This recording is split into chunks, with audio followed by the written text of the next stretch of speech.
Welcome back. Let's turn our attention now to commodities. Manisha is now joining in. Manisha. Well, thank you so much for that. I'll talk about the sugar prices right now, because when you look at the last 1 week, we've seen the prices decline in the global markets, down by nearly 5%.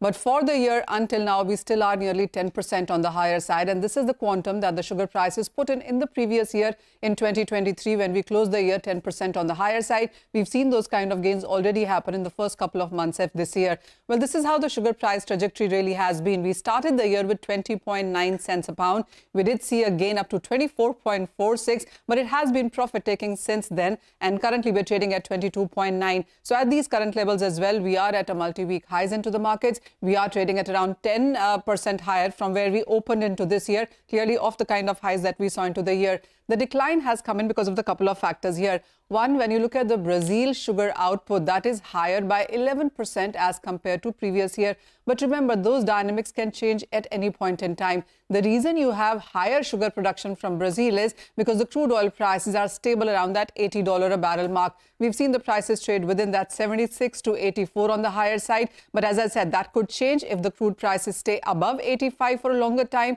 If we are headed towards that 90, then you will see lower sugar production and higher ethanol production coming in from Brazil.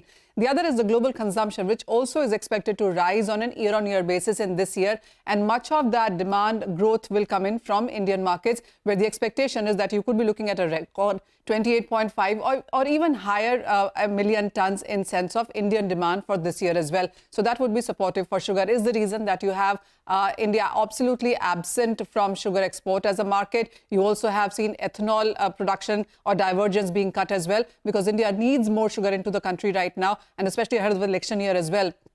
That's one thing that the street will watch out for. I also want to put numbers in sense of global deficit or surplus. So in the previous season, it was a 5 lakh tons of a surplus. But this year, it's an anticipated 7 lakh tons of a deficit because of lower production in Thailand and India being absent from the market. And Brazil is going to be quite a tricky situation to be in, depending on where the crude prices go.